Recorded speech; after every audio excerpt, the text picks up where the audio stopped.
Assalamualaikum warahmatullahi wabarakatuh. Apa kabar teman hati yang dirahmati oleh Allah Subhanahu wa taala? Semoga pagi hari ini saya menyapa teman hati semuanya dalam keadaan sehat walafiat dan tentu saja dalam lindungan Allah Subhanahu wa taala. Alhamdulillahirabbil alamin, saya Yasir Nene Ama bisa menyapa teman hati semuanya dalam program Religi Kompas TV Kalam Hati, insya Allah sampai ke hati. Nah, di pagi hari ini saya tidak sendiri, saya ditemani oleh Kang Rasid. Assalamualaikum warahmatullahi wabarakatuh, Kang. Waalaikumsalam warahmatullahi wabarakatuh. Kak Yasir, Sehat ya, Kang ya? berkah. Alhamdulillah. Alhamdulillah, berkah untuk kita semua. Nah, teman hati yang dirahmati oleh Allah Subhanahu wa taala, tema kita pada pagi hari ini adalah muliakanlah orang tua. Nah, seperti apa Islam mengajarkan kita untuk memuliakan orang tua? Sebelum Kang Rasid menyampaikan tausiahnya, saya ajak dulu nih Kang Rasid dan juga teman hati untuk menyimak sebuah tayangan berikut ini. Dalam sidang kali ini, Siti Rokayah alias Amih yang menjadi pihak tergugat kasus utang piutang yang dilayangkan anak kandung dan menantunya menghadiri persidangan. Sementara itu, anak dan menantunya sebagai penggugat tidak hadir dalam persidangan dan hanya diwakilkan oleh kuasa hukumnya. Dalam putusan, majelis hakim yang diketuai Endratno menolak semua gugatan yang dilayangkan. Majelis hakim menilai bukti yang diajukan penggugat tidak sesuai dengan pokok perkara. Miris sekali ya Kang ya, bagaimana seorang anak kandung dan juga menantunya yang ternyata menggugat ibu kandungnya sendiri. Belakangan ternyata banyak Kang kejadian seperti ini. Padahal kan ini sangat bertolak belakang dengan ajaran Islam bahwa orang tua itu harus dimuliakan Kang. Silakan Kang. Ya, terima kasih Kak Yasir. Bismillahirrahmanirrahim. Assalamualaikum warahmatullahi wabarakatuh. Teman hati rahmati Allah, tayangan tadi cukup membuat hati kita tercabik-cabik Kak Yasir. Karena memang berita seperti ini kerap kali menghiasi layar kaca, juga layar sosial media. Hal itu kemudian dibaca, semoga kalam hati bisa sedikit menerjemahkan bagaimana menyikapi sikap yang seperti ini. Teman hati rahmati Allah, bahwa hidup tanpa bimbingan, hidup tanpa arahan, itu membuat kita menjadi dolim kepada selain kita, dolim kepada diri kita, dolim kepada keluarga kita, juga dolim kepada kedua orang tua kita, karena hidup tidak terarah. Nah, supaya hidup itu terarah, maka insya Allah dia akan terbimbing bagaimana muamalah dengan orang tua, muamalah dengan sanak famili. Allah memberikan arahan kepada kita bahwa orang tua itu adalah perantara hadirnya kita di muka bumi ini. Tanpa orang tua tidak mungkin hadir kita di muka bumi ini, kayak Yasir. Orang yang menjadi perantara terbesar hadirnya kita di muka bumi, terus kita campakkan.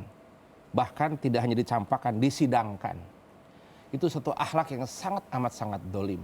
Sangat dolim sekali. Kalau toh punten kayak Yasir, kita meninggalkan sholat, kita tidak puasa, itu bahkan Allah akan mensidangnya, itu ditangguhkan. Kadang akibat meninggalkan sholat tidak di dunia langsung. Akibat meninggalkan sholat itu di akhirat kala disidang. Tapi kalau durhaka kepada kedua orang tua, itu akibatnya serta-merta di dunia.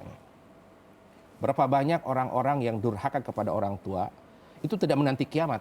Di dunia sudah merasakan itu. Banyak berita hal itu. Karena Allah menyampaikan dalam satu firman-Nya, dalam surat Luqman, Bismillahirrahmanirrahim, wa wasainal insana biwalidayhi hamalathu ummu wahnan awalnin wa fisaluhu fi amain. Allah memerintahkan kepada kita bahwa kita harus menghormati kedua orang tua.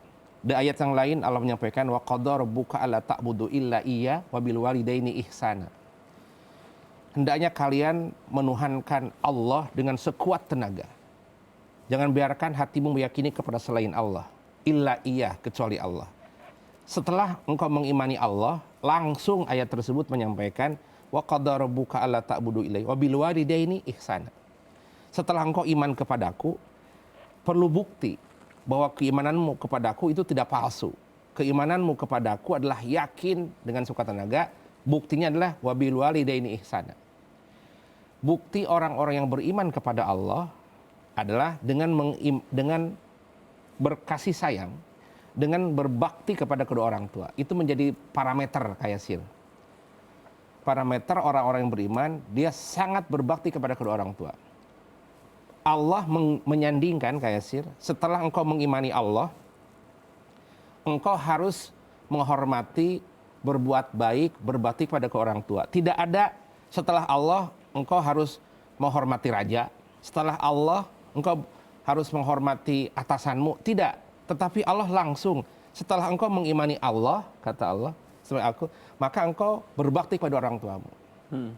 Di ayat yang lain, bahkan untuk teman hati dan mati Allah Subhanahu wa taala, bahwa ketika engkau mau menampakkan, mau melihat surga di dunia, temukan surgamu di rumahmu. Dengan cara apa? Berbakti kepada kedua orang tuamu. Maka surga akan hadir di kehidupanmu. Sampai Allah menyampaikan ke Yasir, Aniskurli waliwaidayka ilayal masir. Hendaknya kalian bersyukur kepadaku, waliwaidayka, dan kepada kedua orang tuamu. Allah menganjurkan menyembah Allah, mengimani Allah, dan bersyukur kepada Allah. Salah satu tanda syukur kepada Allah, engkau berbuat bakti, berbuat baik dan baik kepada orang tua. Jadi itu menjadi tanda terbesar seorang yang beriman berbakti kepada orang tua. Baik. Kalau toh melihat fenomena sekarang di pemberitaan Kak Yasir, ini sebuah presiden buruk. Betul. Sudah tidak lagi tidak hormat kepada orang tua, tidak hormat ke ayah dan bunda. Padahal restu ada padanya.